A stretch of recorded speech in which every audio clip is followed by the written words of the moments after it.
Bonjour à tous et bienvenue sur notre chaîne, où nous vous parlons de l'actualité du basket et des stars de la NBA.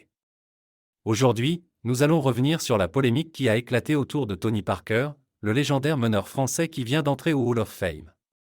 Vous le savez peut-être, TP a tenu des propos très durs sur les Français lors d'un passage à Nice, ce qui lui a valu une avalanche de critiques sur les réseaux sociaux. Alors, que faut-il penser de cette sortie médiatique? Tony Parker a-t-il raison de dénoncer la mentalité française? Ou bien est-il déconnecté de la réalité et ingrat envers son pays d'origine? C'est ce que nous allons voir ensemble dans cette vidéo. Tout commence le 9 juin dernier, lorsque Tony Parker se rend à Nice pour inaugurer un nouveau complexe sportif à son nom. Lors d'une conférence de presse, il est interrogé sur son parcours exceptionnel, qu'il a mené des parquets français à la gloire en NBA avec les Spurs de San Antonio. C'est alors qu'il lâche une phrase qui va faire beaucoup de bruit: « Si j'avais écouté les Français, je n'aurais jamais joué en NBA ». Il poursuit en expliquant qu'il a dû faire face à beaucoup de scepticisme et de jalousie lorsqu'il a tenté sa chance aux États-Unis, et qu'il a toujours été motivé par le défi et l'envie de prouver sa valeur. Mais ce n'est pas tout. Tony Parker en profite aussi pour critiquer la France et ses habitants, qu'il accuse de passer leur temps à se plaindre et de ne pas travailler assez. Il affirme qu'il préfère le modèle américain, basé sur le mérite et l'optimisme, et qu'il se sent plus proche des valeurs de son pays d'adoption que de celles de son pays natal.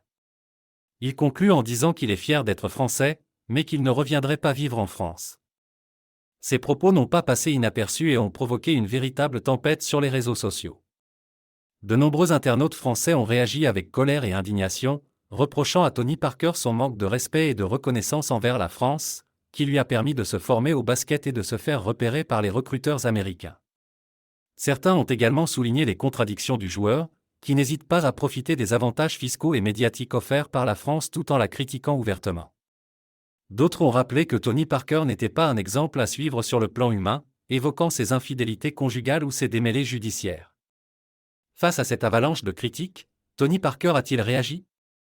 A-t-il présenté des excuses ou nuancé ses propos? Pas du tout.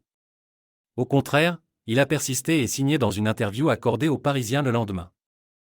Il a réaffirmé son amour pour les États-Unis, où il se sent plus libre et plus heureux. Il a également défendu son droit d'avé. Ou hier une opinion différente de la majorité des Français et a estimé qu'il n'avait pas à se justifier ni à se censurer. Il a enfin déclaré qu'il ne regrettait rien et qu'il assumait pleinement ses propos. Alors, comment interpréter cette attitude? Est-ce que Tony Parker est un traître à la patrie, crachant dans la soupe et reniant ses origines? Ou bien est-ce un franc-tireur, osant dire tout haut ce que beaucoup pensent tout bas et incarnant une vision du succès à l'américaine? La vérité est sans doute plus complexe qu'il n'y paraît. Tony Parker est un homme qui a connu une trajectoire exceptionnelle, qui l'a conduit à devenir l'un des meilleurs joueurs de l'histoire du basket.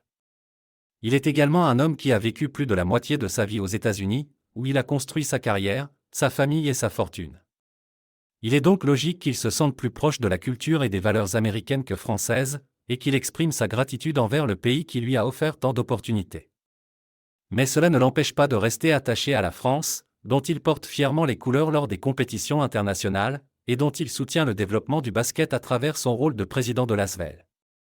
Il ne faut pas non plus oublier que Tony Parker est un compétiteur dans l'âme, qui a toujours eu besoin de se créer des adversaires pour se surpasser. Peut-être que ses propos sur les Français sont aussi une façon de se motiver lui-même, en se rappelant d'où il vient et de ce qu'il a dû surmonter pour arriver là où il est. Quoi qu'il en soit, Tony Parker reste une figure emblématique du sport français, qui a marqué l'histoire du basket mondial par son talent et son palmarès. Ses propos sur la France peuvent choquer, déplaire ou inspirer, mais ils ne doivent pas occulter son immense contribution au rayonnement du basket français. Et vous, qu'en pensez-vous? Êtes-vous d'accord avec Tony Parker ou pas? N'hésitez pas à nous le dire dans les commentaires, à liker et à partager cette vidéo si elle vous a plu. Merci de nous avoir suivis et à bientôt pour une nouvelle vidéo sur notre chaîne.